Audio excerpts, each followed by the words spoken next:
అందరికీ నమస్కారం।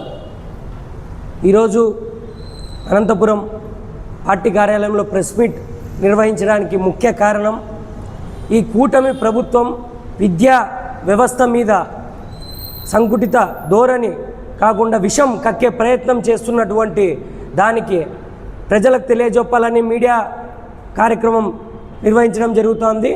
ఈరోజు తల్లికి వందనం అని చెప్పి గొప్పలు చెప్పుకుంటున్న కూటమి ప్రభుత్వానికి సంబంధించిన నారా చంద్రబాబు నాయుడు గారు, అలాగే కూటమిలో విలీనమైనటువంటి మంత్రి లోకేష్ గారు, వారి యొక్క సోదరుడు పవన్ కళ్యాణ్ గారిని సూటిగా ప్రశ్నిస్తున్నాం విద్యార్థుల పక్షాన।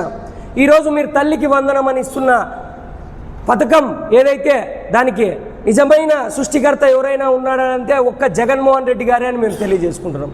ఆ రోజు జగన్మోహన్ రెడ్డి గారు విద్యార్థుల అభివృద్ధి కోసం 2000 రూపాయలు నాడు నేడు పండ్లకైతేనేమి, పిల్లలకి ట్యాబ్లు అయితేనేమి, పిల్లల యొక్క గోరుముద్దకైతేనేమి, పిల్లల యొక్క అభివృద్ధికి అయితేనేమి, ఈ విధంగా షూస్కి అయితేనేమి ప్రతి దానికి 2000 రూపాయలు తీసి వారికే ఖర్చు పెట్టిన ఘనత జగన్మోహన్ రెడ్డి గారిది। ఈరోజు జగన్మోహన్ రెడ్డి గారు అభివృద్ధి చెందించినటువంటి స్కూళ్ళకి మీరు ఏం అభివృద్ధి చెందిస్తారని నేను సూటిగా ప్రశ్నిస్తున్నా।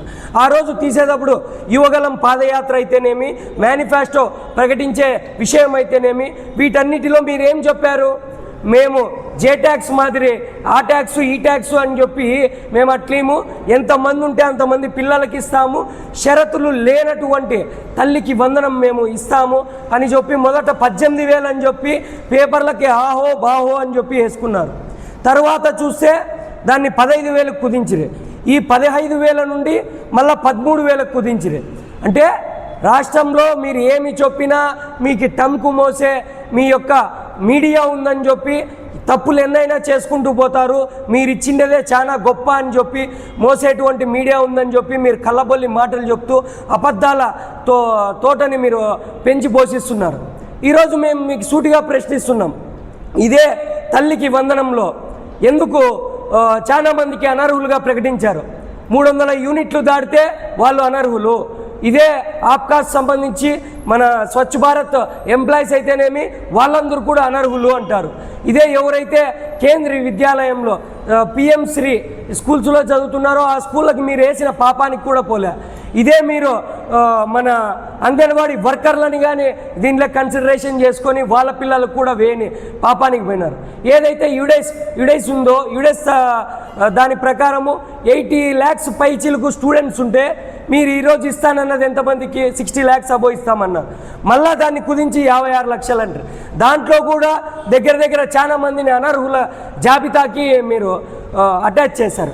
ఎందుకు ఈ విధంగా చేశారు? అసలు అమ్మఒడి అనే పేరును మార్చి తల్లికి వందనం అని మీరు కాపీ కొట్టి కూడా సరిగా విద్యార్థులకు మీరు ఇవ్వలేని పరిస్థితి ఈరోజు దాపురించింది।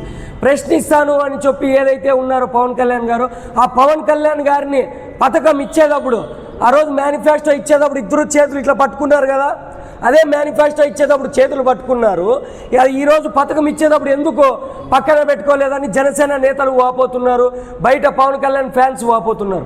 అంటే పథకం ఏదన్నా ఇచ్చేటట్లుంటే మీరు జనసేన పవన్ కళ్యాణ్ని పక్కన పెట్టుకోరు, గుడిమెట్లు కడిగిల్లంటే జనసేన పవన్ కళ్యాణ్ని పంపిస్తారు, ఇంకోటి మాట్లాడాలంటే అరచాలంటే జనసేన పవన్ కళ్యాణ్ని పంపిస్తారు। ఈ స్కూల్లో ఏదైతే విద్యార్థులు చదువుతున్నారో వాళ్ళకి జగనన్న గోరుముద్ద పిల్లలకి శానిటరీ ప్యాడ్స్ అయితేనేమి ప్రతి ఒక్కటి జగనన్న హయాంలో ముందుకు అడుగేసి వాళ్ళందరికీ వాళ్ళ రక్షణే ధ్యేయంగా ముందుకు అడుగేసిన ఘనత ఎవరిదైనా ఉందంటే ఒక్క జగన్మోహన్ రెడ్డి గారిది ఉంది।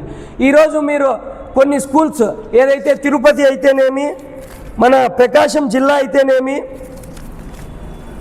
నంద్యాల జిల్లా అయితేనేమి, తిరుపతి జిల్లా తిక్కవరం జెడ్పీ స్కూల్లో 310 మంది విద్యార్థులు ఉంటే ఒక్కరికి కూడా అమ్మఒడి అదే మీరు పేరు మార్చుకున్నారు కదా తల్లికి వందనం వచ్చిన పాపాన్ని లే। స్కూల్ అంతా 310 పిల్లలు ఉంటే నంద్యాల జిల్లా గడివేమల జెడ్పీ స్కూల్లో 355 మంది పిల్లలు ఉంటే ఒక్కరికి కూడా తల్లికి వందనం రాలే।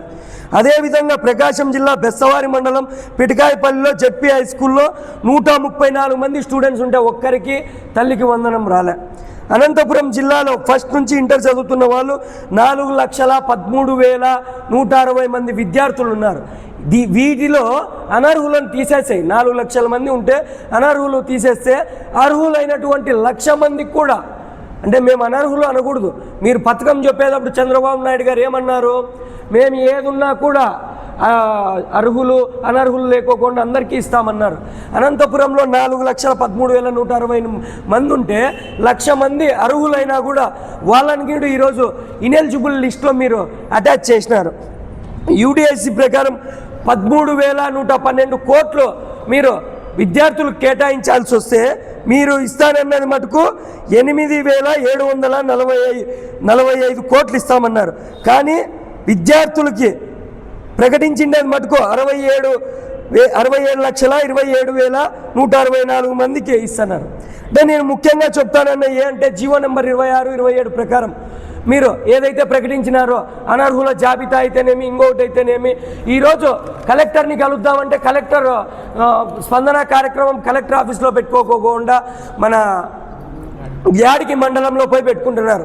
జిల్లా కేంద్రమైనటువంటి కలెక్టర్ ఆఫీస్కి వచ్చి రిప్రజెంటేషన్ ఇవ్వాలంటే ఏ అధికారికి ఇవ్వాలో కూడా విద్యార్థుల తల్లిదండ్రులకి అర్థం కావడంలే.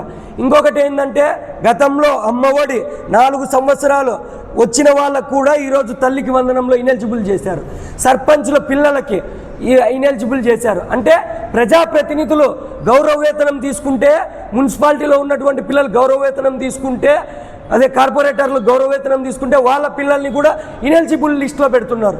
మీరు దీనికి తార్కాణం అంటే వైఎస్ఆర్సీపీ వాళ్ళు గ్రౌండ్ లెవెల్లో ఉన్నారు, వాళ్ళ పిల్లలకి రాకూడదన్న కక్ష ధోరణియే మీ యొక్క తల్లికి వందనంలో కనిపిస్తుంది. కానీ విద్యార్థులకి ఇచ్చే పాపాన మీరు పోలే. అదేవిధంగా ఏదైతే షైనింగ్ స్టార్స్ అనే విధానం ఉందో, షైనింగ్ స్టార్ విధానంలో షైనింగ్ స్టార్స్లో గతంలో ZP schools, municipal schools, government స్కూల్స్కి ఇచ్చి గవర్నమెంట్ విద్యా విధానాన్ని ప్రోత్సహించే ధోరణిలో జగన్మోహన్ రెడ్డి గారు ఉంటే, ఈరోజు మన నారా లోకేష్ గారు విద్యార్థులు కాకుండా నారాయణ చైతన్య స్కూల్స్ పిల్లల్ని పిలుచుకొచ్చి షైనింగ్ స్టార్స్లో జాయిన్ చేయించి వాళ్ళకిచ్చి అసలైన విద్యార్థులని పక్కదావ పట్టించే ధోరణి ఏర్పడింది. అంటే ప్రభుత్వ విద్యని పక్కనకేసేసి ప్రైవేటు విద్యని మీరు ప్రోత్సహిస్తారా అంటే కూటమి ప్రభుత్వం ప్రైవేటు విద్యనే ప్రోత్సహిస్తారని చెప్పకనే చెప్పినారు. అదేవిధంగా లాస్ట్గా ఒకే ఒక్క మాట, ఫీజు రియంబర్స్మెంట్ ఏదైతే మేము విద్యార్థులకి ఫీజు రియంబర్స్మెంట్ అందించాలి అన్న ధోరణితో మేము ఉంటే, మీరు ఫీజు రియంబర్స్మెంట్ 6 త్రైమాసికాలుగా విద్యార్థులకి 4,200 కోట్లు కేటాయించాలి. అదేవిధంగా హాస్టల్ మెస్సులు కలుపుకొని 2,200 కోట్లు కేటాయించాలి. మొత్తంగా 6,400 కోట్లు విద్యార్థులకు కేటాయించుకోకుండా ఈరోజు కళ్ళపల్లి మాటలు చెప్తూ కాలాన్ని వెళ్ళబుచ్చుతున్నారు. ఏదైతే విద్యార్థులకి 6,400 కోట్లు కేటాయించాలో ఆ కేటాయించేది విద్యార్థులకి రాకోకుండా, విద్యార్థులు సర్టిఫికేట్స్ లేకుండా జాబ్స్కి పోకోకుండా కూలి పనులు చేసుకునే పరిస్థితి ఏర్పడింది. విద్యా దీవెన వసతి దీవెన కలిపి గత ప్రభుత్వం 18,633 కోట్లు చెల్లించింది. మీ మాదిరిగా గత ప్రభుత్వం కొంచెం పెండింగ్ పెట్టింది అని. ఆ పెండింగ్ అని ఎందుకు వచ్చింది? మేము ఎలక్షన్ కోడ్ ఉన్న కారణంగా రిలీజ్ చేస్తే ఎలక్షన్ ఉన్నాయని చెప్పి మీరు కోర్టుకు పోయి విద్యార్థులకి వారి తల్లిదండ్రులకి డబ్బులు అందించకూడదని కోర్టుకు పోయినారు. అది కూడా మీరే అని అందరికీ తెలుసు. అదేవిధంగా మీరు 2014-19 సంవత్సరంకి సంబంధించి 16.73 లక్షల మంది విద్యార్థులకి 1,778 కోట్లు ఫీజు బకాయిలు పెండింగ్ పెడితే అవన్నీ చెల్లించిన ఘనత ఎవరికుందని మీరు తెలుసుకోవాలి. మీరు ఆ రోజు 1,778 కోట్లు పెండింగ్ పెడితే ఈరోజు మన గత ప్రభుత్వంలో జగన్మోహన్ రెడ్డి గారు ఇవేమి చూడుకోకుండా 18,633 కోట్లు చెల్లించిన ఘనత జగన్మోహన్ రెడ్డిది. విద్యా దీవెన వసతి దీవెన కాకోకుండా మన పిల్లలకు సంబంధించి 2,200 కోట్లు స్కాలర్షిప్ బకాయిలు కూడా మీరు పెండింగ్ పెట్టారు. ఈ నిధులు ఎప్పుడు ఇస్తారు? మేము వైఎస్ఆర్సీపీ కాంగ్రెస్ పార్టీ విద్యార్థుల పక్షాన ఉండి గట్టిగా పోరాడుతుంది. ఈ విద్యార్థులకు ఏవైతే నిధులు చెల్లించాలో ఇవన్నీ మీరు కేటాయించాలి. ఇవి చెల్లించకపోతే రాష్ట్ర వ్యాప్తంగా మేము నారా లోకేష్ గారు రాష్ట్ర వ్యాప్తంగా మేము ధర్నాలకైనా శ్రీకారం చుడతాం. అదేవిధంగా లాస్ట్గా మన ప్రశ్నిస్తానన్న పవన్ కళ్యాణ్ గారు మీ కొడుకుని జాయిన్ చేయించడానికి హైదరాబాద్లో ఇంటర్నేషనల్ స్కూల్కి పోయారు మొన్న. అంటే మీ కొడుకులు అయితే ఇంటర్నేషనల్ స్కూల్స్లో చదవచ్చు. ఇదే జగన్మోహన్ రెడ్డి గారు ఐబీ సిలబస్, సిబిఎస్ఈ సిలబస్ అని తెస్తే దాన్నంతా పీకేసేసి ప్రభుత్వ విద్యని ఎవరు చదవకూడదనే కోణంలో మీరు ఉన్నారు. ప్రశ్నిస్తానని గద్దెనెక్కిన మీరు ఈరోజు మీ కొడుకును అక్కడ చదివించి ఈడ విద్యార్థులకు అన్యాయం జరుగుతుంటే ఏమీ కనపడవు మాకి అని మీ నాయకులైతేనేమి, మీ యొక్క ఎమ్మెల్యేలు అయితే మీరైతేనేమి కళ్ళు కనపడకూడదు, చెవులు వినపడకూడదు అనే ధోరణిలో మనం ఏం మాట్లాడకూడదు అని నోటికి ముక్కు నేలేసుకుంటే ధోరణిలో మీరంతా వ్యవహరిస్తున్నారు. ఈ పద్ధతి సరైనది కాదు. విద్యార్థులకు ఏదైతే ఇవ్వాలో అవన్నీ ప్రశ్నించాలి. మీరు ప్రశ్నించి విద్యార్థుల పక్షాన పోరాడాలి. లేదు ఈ పక్షంలో మేము రాష్ట్ర వ్యాప్తంగా ఆందోళన చేస్తాం. బీజేపీ వాళ్ళు కూడా ఈరోజు కూటమి ప్రభుత్వంలో ఉన్నారు. వాళ్ళు కూడా ఈరోజు కొట్లాడే పరిస్థితి ఏర్పడుతుంది. ఎందుకురా అంటే పిఎంసి స్కూళ్ళకు కానీ ఈ తల్లికి వందనం ఇవ్వలేదు. ఈ బీజేపీ నాయకులు కూడా ఉద్యమం రేకెత్తుతున్నారు. మీలో కూడా మీరు ముగ్గురు కూటమి నేతలు కలిసి ఉండరు. ఎందుకంటే మీరు చేస్తున్న పనులు అట్లున్నాయి. మీలో మీరు కూడా ఒద్దిగలేరు. మీరు దయచేసి విద్యార్థులకు ఇవ్వాల్సిన ఏవైతే ఉన్నాయో ఆ బకాయిలు, ఫీజు రియంబర్స్మెంట్, తల్లికి వందనం అందరికీ చెల్లించాలని వైఎస్ఆర్ విద్యార్థి విభాగంగా అనంతపురం విభాగం నుండి తెలియజేసుకుంటున్నాను. అందరికీ నమస్కారం. ఈ కూటమి ప్రభుత్వం అధికారంలోకి వచ్చి సంవత్సర కాలం పూర్తయిపోయింది. వీళ్ళు గొప్పగా చెప్పుకుంటా ఉన్నారు, మా ప్రభుత్వం మంచి ప్రభుత్వం అంట. చాలా సిగ్గుచేటు. రాష్ట్ర ప్రజలందరికీ కూడా అర్థమైపోయింది ఇది మంచి ప్రభుత్వం కాదు, ముంచే ప్రభుత్వం అని. ఎందుకంటే మనం చూస్తూ ఉన్నాం ఈరోజు విద్యార్థుల పట్ల ఏ విధంగా ఎంత నిర్లక్ష్యంగా ఈ కూటమి ప్రభుత్వం సాగుతుందో మనం చూస్తూ ఉన్నాం. ఒకవైపు నారా లోకేష్ గారు యువగలంలో భాగంగా విద్యార్థులకు ఫీజు రియంబర్స్మెంట్ బకాయిలన్నీ కూడా మాఫీ చేస్తానని వాగ్దానాలు చేసి అధికారంలోకి వచ్చారు. ఈరోజు 6 త్రైమాసికాలుగా ఫీజు రియంబర్స్మెంట్ బకాయిలన్నీ కూడా మాఫీ పెట్టి ఏ విధంగా విద్యార్థుల జీవితాలతో చెలగాటమాడుతూ ఉందో ఈ కూటమి ప్రభుత్వం మనం చూస్తూ ఉన్నాం. ఒకవైపు ఈరోజు మనం కళాశాలల్లో చూసుకుంటే బీటెక్ పిల్లలకు ఫీజులు కట్టకుంటే కనీసం డిక్లరేషన్ ఫామ్లు ఇవ్వడం లేదు, హాల్ టికెట్లు ఇవ్వడం లేదు. ఏ విధంగా కాలేజ్ యాజమాన్యాలు విద్యార్థులను ఇబ్బంది పెడతా ఉన్నారో మనం చూస్తూ ఉన్నాం. అదేవిధంగా ఈరోజు విద్యార్థులు పూర్తిగా కూడా చదువుకు దూరం అయ్యే పరిస్థితి.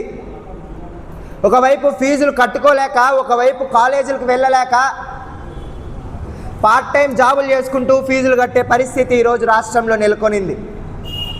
అదేవిధంగా తల్లికి వందనం ఒక పెద్ద స్కామ్. ఇంతవరకు అకౌంట్లలోకి చాలామందికి డబ్బులు పడలేదు. మా అందరికీ కూడా ముందే తెలుసు, కానీ ఇంకా కొన్ని రోజులు చూద్దాం. మంచి ఎవరు చేసినా మంచే, ఇంకా కొన్ని రోజులు చూద్దాం. అదేవిధంగా మన పవన్ కళ్యాణ్ గారు ఈరోజు రాష్ట్రం ఒకవైపు రావణ కాష్టగా రగిలిపోతూ ఉంది. ఈరోజు వీళ్ళిద్దరూ కలిపి పరిపాలిస్తే ఏ విధంగా ఉందయ్యా ఆంధ్రప్రదేశ్ రాష్ట్రం అంటే, ఒకవైపు రావణాసురుడు, మరోవైపు నరకాసురుడు కలిపి పరిపాలిస్తే ఏ విధంగా ఉంటుందో పవన్ కళ్యాణ్ గారు, చంద్రబాబు నాయుడు గారు కలిపి పరిపాలిస్తూ ఉంటే అదే విధంగానే ఉంది. ఈరోజు రాష్ట్రంలో ఒకవైపు మహిళలు అన్యాయం అయిపోతూ ఉన్నారు, రేపులు అయిపోతూ ఉన్నారు, విద్యార్థులు నాశనం అయిపోతూ ఉన్నారు. కానీ ఏమి పట్టనట్టు నాకు నా ఉప ముఖ్యమంత్రి పదవి వచ్చేసింది, నేను ఎమ్మెల్యే అయిపోయాను, నా ప్యాకేజ్ నాకు వచ్చేసింది అని షూటింగ్లలో మళ్ళీ బిజీ అయిపోయినారు మన ఉప ముఖ్యమంత్రి గారు. నేను అడుగుతా ఉన్నా, ఈరోజు ప్రశ్నిస్తాను, ప్రజలకు సేవ చేసేకే నేను రాజకీయాల్లోకి వచ్చానని ప్రగల్భాలు పలికావు కదా, ఎందుకు ఈరోజు విద్యార్థుల సమస్యల్లో ఉంటే కానీ, మహిళల సమస్యల్లో ఉంటే కానీ, మహిళలు రేప్ అయిపోతూ ఉంటే కానీ ప్రశ్నించలేకపోతున్నావు? ఇంకొకవైపు సలోన్ ఓపెనింగ్లలో ఉంటారు, చాలా సిగ్గుచేటు.